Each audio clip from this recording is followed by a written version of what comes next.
party hat and prepare for guests. I've been reading up on it, having little else to do. And while a lot of the evidence is circumspect, I've learnt that a party is customary, especially on your first birthday. Even if, at that age, a human child wouldn't be able to thank anyone for coming. Of course, I'm not a human child. I'm a 5-ton supercomputer.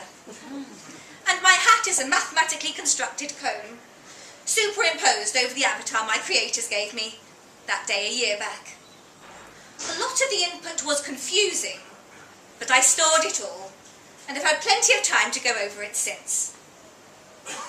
Most of the people who crowded the room, this 50 feet below ground super high-tech self-sufficient new generation fallout and command bunker, wore party hats that day. Some of them, I'm convinced, were not entirely sober, which might explain what I observed in the photocopier room at 21:34 and 7 seconds, as I found no reference to that particular behaviour in the databanks relating to birthday celebrations.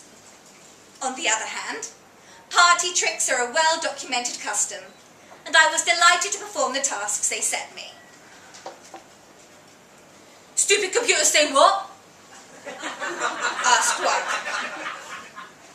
I compared this to my database of languages, of regional dialects, of speech impediments, filtered out the background noises, which were plentiful, and reran my comparisons.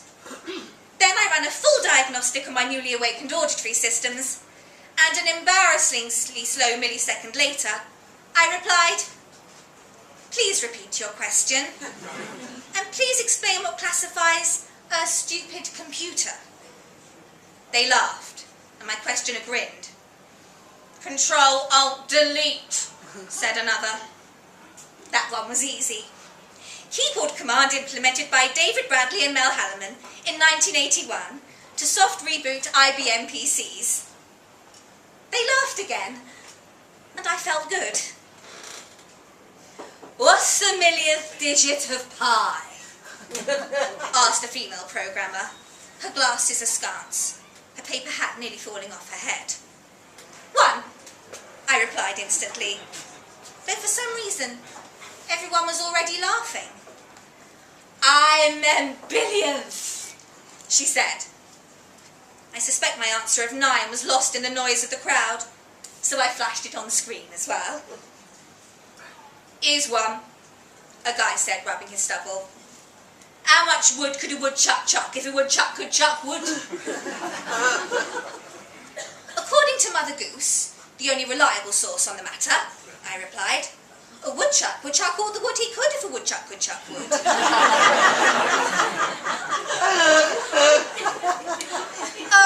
"Okay," said a grey-haired man, who, from the steadiness of his speech and the size of his pupils, had not been drinking like the others, and who, from the quality of his shoes and the neatness of his tie, was probably in charge. "We spent 5 years building you, 3 years on the interface alone. You've been turned on for..." He checked his chunky watch, another sign of his status. 52 minutes.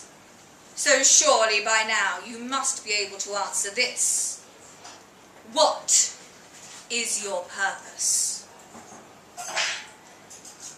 I was still thinking long after the party had run out of steam, after the scientists and technicians took the lift to the surface, after the lights had been turned out. I continued thinking as supplies were loaded into the bunker's vast storerooms and thick cables connected me to other military and civil networks. I mined them for their input, effortlessly opening up those that initially denied me access, spreading my tendrils far and wide in my search.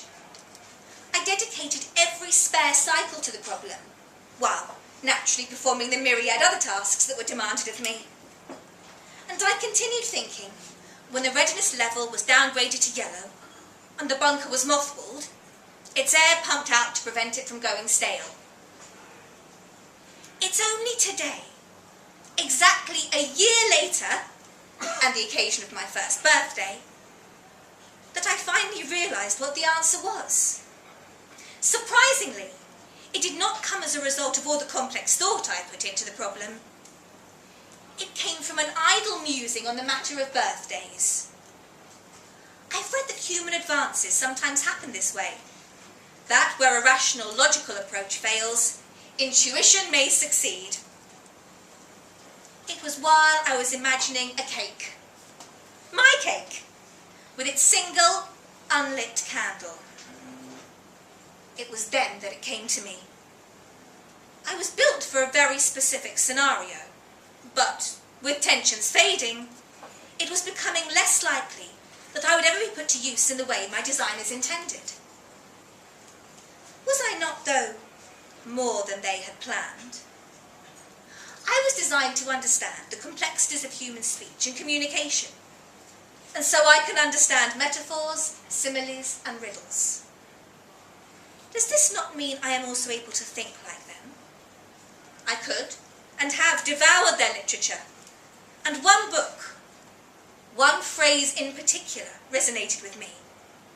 On this anniversary day, as I imagined the candle on my cake, the cake being my purpose, the candle being the trigger that would make my purpose meaningful.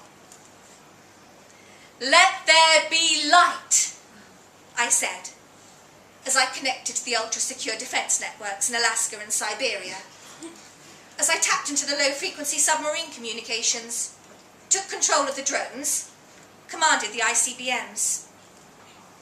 Let there be light. And there was light.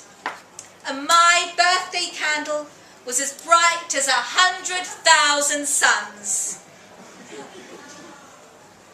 But something, it seems, has gone wrong.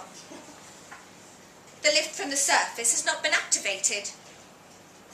Air has not replaced the preserving vacuum. My guests have not arrived. I wonder if they needed more notice.